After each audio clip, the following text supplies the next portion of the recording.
Hello, scholars. My name is Miss Rivas, and I teach third grade here at Jefferson.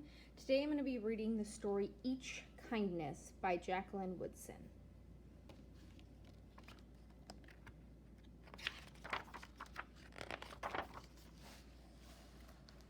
That winter, snow fell on everything, turning the world a brilliant white. One morning, as we settled into our seats, the classroom door opened and the principal came in. She had a girl with her, and she said to us, "This is Maya." Maya looked down at the floor. I think I heard her whisper, "Hello." We all stared at her. Her coat was open and the clothes beneath it looked old and ragged.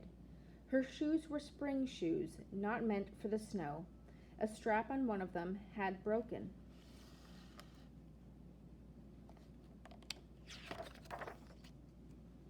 Our teacher, Miss Albert, said, "Say good morning to our new student," but most of us were silent.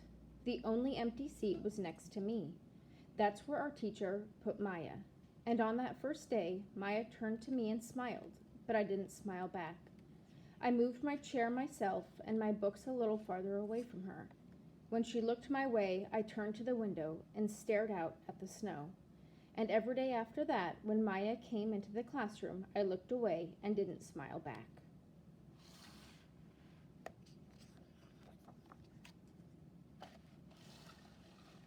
My best friends that year were Kendra and Sophie. At lunchtime, we walked around the schoolyard, our fingers laced together, whispering secrets into each other's ears.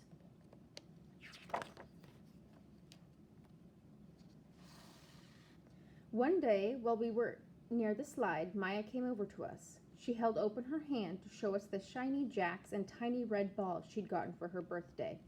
"It's a high bouncer," she said, but none of us wanted to play, so Maya played a game against herself.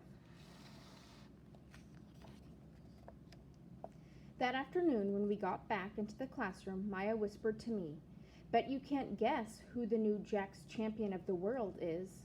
Behind me, Andrew whispered, "Chloe's got a new friend, Chloe's got a new friend." "She's not my friend," I whispered back.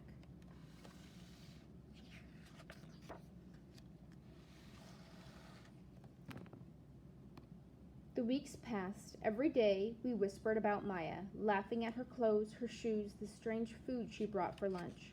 Some days Maya held out her hand to show us what she had brought to school. A deck of cards, pick-up sticks, a small tattered doll. Whenever she asked us to play, we said no.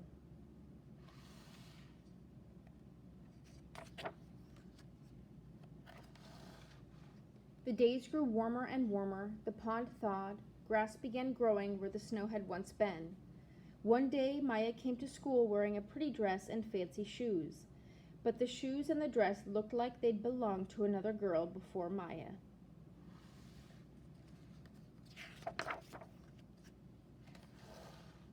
"I have a new name for her," Kendra whispered. "Never knew. Everything she has came from a second-hand store." We all laughed. Maya stood by the fence. She was holding a jump rope, but did not come over to us to ask if we wanted to play. After a while, she folded it, double-rolled the ends around each hand, and started jumping. She jumped around the whole schoolyard without stopping. She didn't look up once, just jumped, jumped, jumped.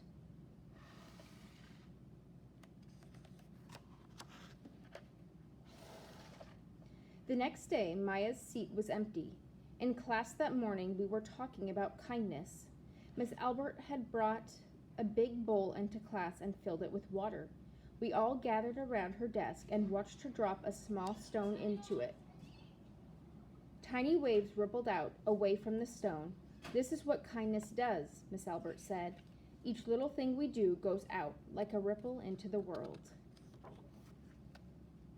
Then Miss Albert let us each drop the stone in as we told her what kind things we had done. Joseph had held the door for his grandmother. Kendra helped change her baby brother's diaper. Even mean old Andrew had done something. "I carried teacher's books up the stairs," he said, and Miss Albert said it was true.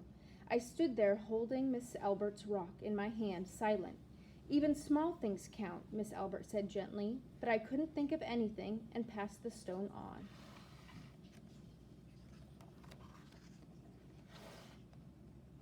Maya didn't come to school the next day or the day after that.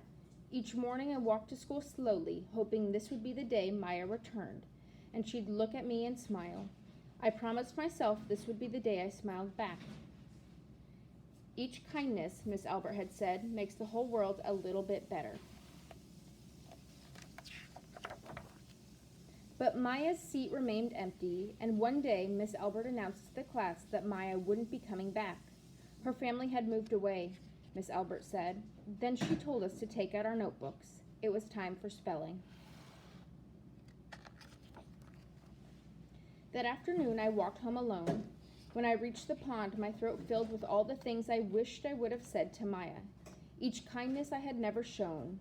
I threw small stones into it over and over, watching the way the water rippled out and away, like each kindness done and not done, like every girl somewhere holding a small gift out to someone, and that someone turning away from it.